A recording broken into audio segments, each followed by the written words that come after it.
Okay, sorry for the delay, guys. It was just this thing needed to be recorded.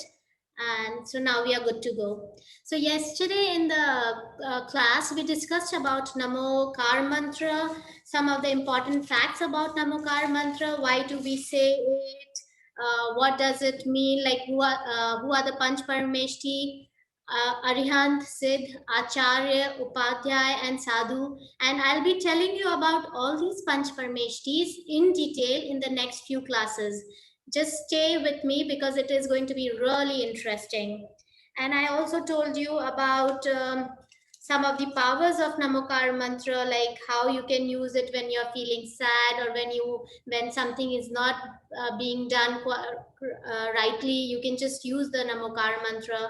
How you can uplift yourself, change the negative vibrations into the positive vibrations, all those things we discussed. There was also some important thing that we do not say Namokar mantra because you want something. We say it unselfishly. It's not because you want something, then only you say Namokar mantra, okay? And also, one important fact was that we do not praise any one person. We praise all the souls who have attained the position of Panch Parmeshti. So today I'll be telling you something really important, how we should be saying Namokar mantra. Everyone just says it like whatever speed, however you want, but there's a correct way of saying Namokar mantra that I'll be teaching you all today. So do you know a breath cycle? What a breath cycle means?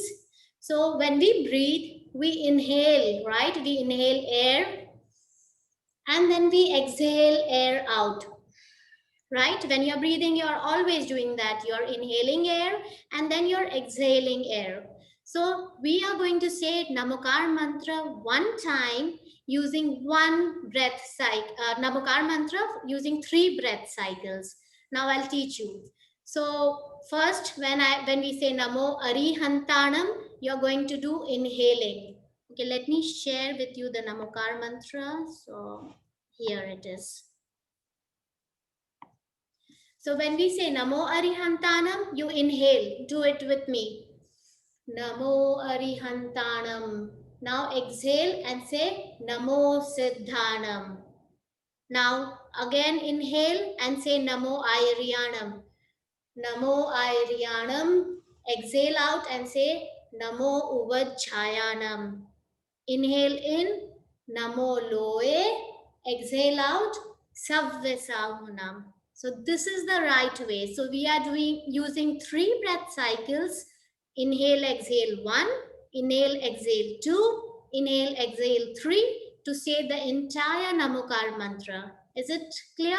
Let's all do it once together. Everyone at your home, you can do this breath cycle and say Namo Aryantanam. So Namo Arihantanam, Namo Siddhanam, Namo Ayaryanam, Namo Uvajjayanam, Namo Loe, Savvesahunam. Is it clear to all how we say Namo Aryantanam? This is the right way of saying Namokar mantra. Always try to do this. When you get up in the morning, when you go to bed, when you say Namokar mantra, or when you go to the mandir, always say Namokar mantra 9 times using this breath cycle. So for one Namokar mantra, you're using 3 breath cycle. So for 9 times, you are going to use 27 breath cycles. 9 multiplied by 3 gives you 27 breath cycles. Is that clear? So we should always say Namokar mantra 9 times using 27 breath cycle. 1 breath cycle, inhale, exhale. Is that clear? Do you have any? I guess you can start practicing this way of saying Namokar mantra from today itself. Also, I wanted to know you must have be having this question. When was this Namokar mantra written? Let me tell you, this Namokar mantra was never ever written. This mantra has always been there. It has been there and it will always be in the future. Nobody wrote it. Nobody has made this mantra. It is a forever mantra. And also, where was it written? Like written first time? We find this Namokar mantra written for the first time in a scripture, in a text, a religious textbook called Shat Khandagam. What was the name of this book? It was called Shat Khandagam, and it was written by Acharya Pushpadantji. Who was the writer of this? Acharya Pushpadantji. It, like in writing, it was first discovered in Shat Khandagam. And what was the language used for Namokar mantra? The language was not Hindi, not English, not Sanskrit. The language was Prakrit. Again, I'll repeat myself. The language was Prakrit language. So, some of the important things that you may want to write down. This Namokar mantra has 5 lines, as you can see. Namo Aryantanam, Namo Siddhanam, Namo Airyanam, Namo Vachayanam, Namo Loe Sabdasamunam. It has 5 lines and it has 35 letters and 58 vowels. Those of you who want to write down, I'll repeat myself again. It has 5 lines, 35 letters, and 58 vowels. So there are some different names also for Namokar mantra. Let me share that with you. Some other names for Namokar mantra are Maha mantra, Anadi Mool mantra. What do you mean by Anadi Mool mantra? It means that it has been there since forever. We don't know when, but it has been forever. Whenever, like, it was there and it will always be. So it means Anadi Mool. It is also called as Panch Parmeshti mantra because there are 5 Parmeshti in this mantra. It is also called Panch Namaskar mantra because we are bowing down to the 5 Parmeshtis. We are paying our respects to the 5 Parmeshtis. It is also called Anadi Nidhan mantra. It is also called Mool mantra or the very basic mantra. And it is also called Namaskar mantra because we are again bowing down to all the 5 Parmeshti. We are saying Namaskar to them. So these are some of the different names of Namokar mantra. If you want, somebody wants it, I can share the slide with you all. Okay. So these are some of the important facts about Namokar mantra. Tomorrow I'll be going to tell you about our first Parmeshti, who is Arihant Parmeshti. But today, now I want to start with a story for today. So let's go back to our story time. Okay, so in a city named Paathshaala, there used to live a merchant named Jinbhag. A merchant is a businessman. In those olden days, we used to call the merchants as Seth. So this merchant, Seth Jinbhag, he was very rich and very wealthy. He was also a very religious man. He had complete faith in our religion, in Jainism. And this man had, like, he had pure perception. He knew he could differentiate between right and wrong. This man, this Seth Jinbhag, he had a very big house, a very big mansion, and this house had 7 floors in it. So on the top floor, he had built a Jain mandir. On the top floor of the house, that is the 7th floor, he had built a Jain mandir. And this mandir was amazingly beautiful.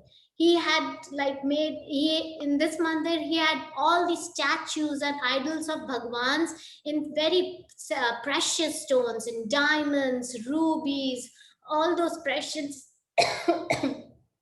gems and stones. He also had one very, very important statue of Parshnath Bhagwan. This was also very, very expensive statue because it was again made of very rare and precious stone. So this statue of Parshnath Bhagwan had 3 chhatras or umbrellas. So when you go to the temple, when you worship the Bhagwans, gods, you see like there's an umbrella kind of thing on top of their head. Similarly, this Parshnath Bhagwan idol or statue also had three umbrellas. And you won't believe all the three umbrellas had very, very expensive stones and gems attached to it. So on top, on one of the umbrellas, there was a very rare and precious stone called Neelam. This stone was very rare and expensive. And you know what? This Neelam stone, it glowed during the night also. It was very shiny and bright. So, yeah. So one day, a prince named Suvir, he came to the temple. There, this prince saw this Neelam stone. And when he saw this Neelam stone glowing, he was very surprised. Let me tell you one thing, this prince Suvir was not a good guy. He had a habit of stealing, and he had friends who were actually thieves.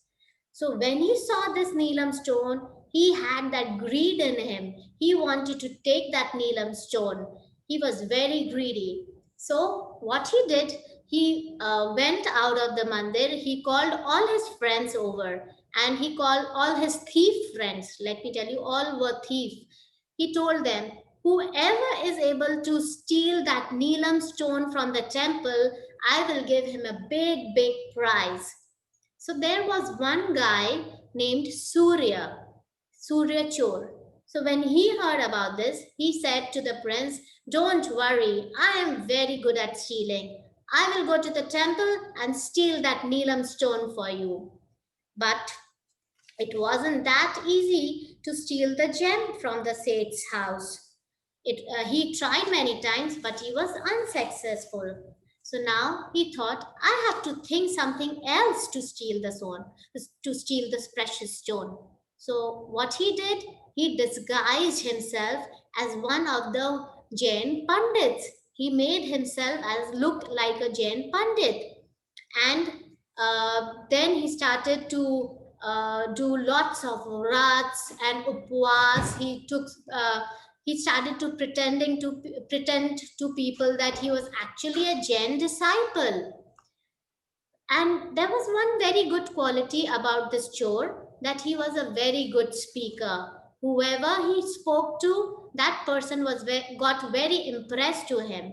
So everyone, all the people around, they thought him to be a very religious man. They thought, oh, he does so many vrats and upvas. He must be a very religious and a truthful man. Even Seth Jinbakt he got confused. He thought this Surya Chor to be really a Jain disciple, a Jain Pandit. So he asked Surya Chor to become the caretaker of the mandir. That means he asked Surya Chor to come and take care of the mandir, do all the things required for the mandir. Surya was very happy because that is what he wanted to do. He wanted to enter the mandir and steal that Neelam stone. So one day, what happened? The Seth Jinbak, had to go out for work out of the city. So he called Surya and he told him, listen, I have some work outside, so I'll be going out. Please take care of the mandir, take care of everything that is needed in the mandir. And he trusted Surya and he left.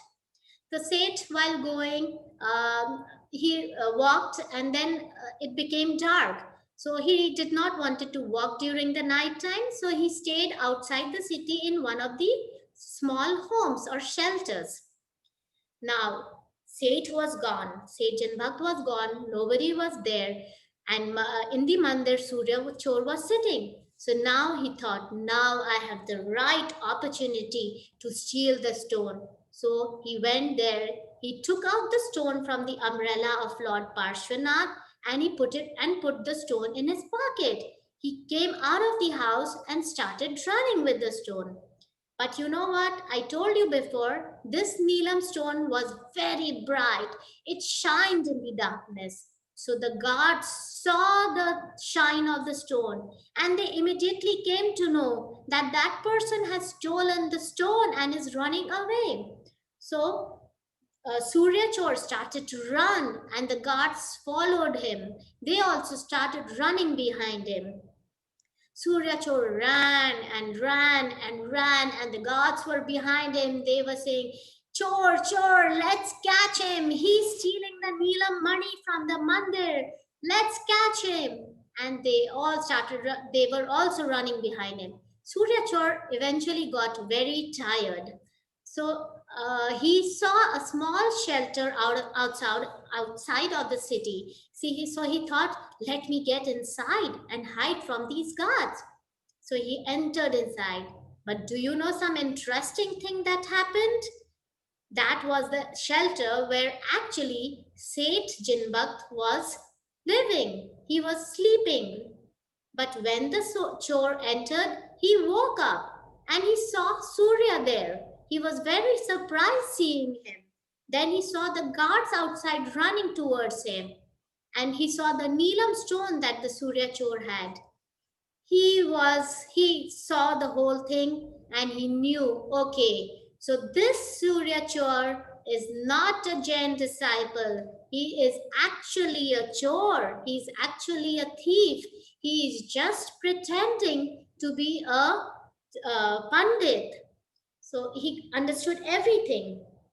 But then, since Seth Jinbhakt was very knowledgeable, he thought, everyone knows Surya to be a pandit, to be a Jain disciple. What if they come to know that Surya had stolen the Neelam stone? They will think that the Jain people, Jain religious people, Jain pandits and gurus do such kind of act.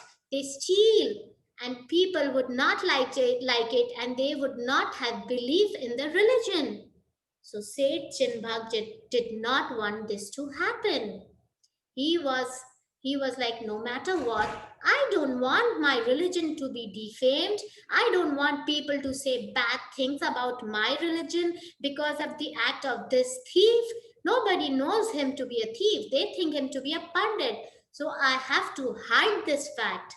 So thinking that, when the guards came to the shelter, he stopped them. He said, what are you all doing? Why are you chasing this man? I am the one who called him with the Neelam stone. He did not steal it. He is bringing that Neelam precious stone to me. So please, you all can go back. So when the guards came to know about it, they all quietly left.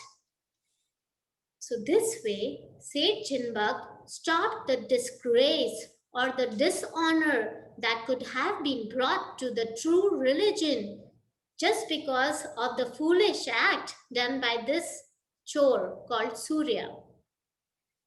Imagine, just like I will give you an example, just like when you guys do something wrong at home and there are lots of people around, does your mother scold you in front of everyone? Does she tell you what wrong you have done in front of everyone, all the guests? No, she doesn't do that. When the guests have left, she calls you inside and then she tells you, look, what you did was wrong. You should not be doing such and such thing. She does not insult you in front of everyone, right? Similarly, Seth Jinbak did not want the name of the religion to be spoiled. So, when everyone had left, he told to Surya that, Surya, what you are doing is absolutely wrong. Why are you stealing? You should not be doing it. Suppose you were caught by the guards. Imagine what you must have to go through. They would have caught you, they would have beaten you, they would have insulted you in front of everyone. And not only that, you would have also insulted our religion, our true Jain religion. So you should not be doing it. So from now on, stop stealing and become a true saint, become a true follower of true follower of Jainism. So on hearing this, Surya, He really felt guilty and ashamed of his act. He wanted to ask for forgiveness from the Seth Jinbhag. He said, Seth, I'm really sorry for my act. I should not have done it. You are so generous. In spite of my doing such a thing, you did not let you did not give me to those gods. You protected me, and you also protected the religion. So from now on, I'm not going to do such a dirty crime. I'm not going to steal anymore. From now on, I will have full faith in the religion, and I will do what our arihants and siddhs guide us to do. So he asked for forgiveness, and he actually felt sorry for his acts. So, yeah. So this story teaches us that if by chance, if a very learned person, a teacher or guru makes some mistakes, do not highlight it in front of everyone. You can tell that person later on, but do not highlight or say it in front of everyone and make fun of it. Similarly, like when you are in school, if your friend makes a mistake, don't shout and don't make fun of him. Don't say it that what you did is so wrong and so that everybody laughs at him. In fact, when everyone is gone, you can quietly call him, tell him slowly that this and this was not right. You should have done it this way. So that person will also improve. This is the moral of the story. Is that clear to all? I hope you all liked the story. Did you have a good time? I see some nods on the screen. Thank you so much. And so the next session would be from 3:30. This session is for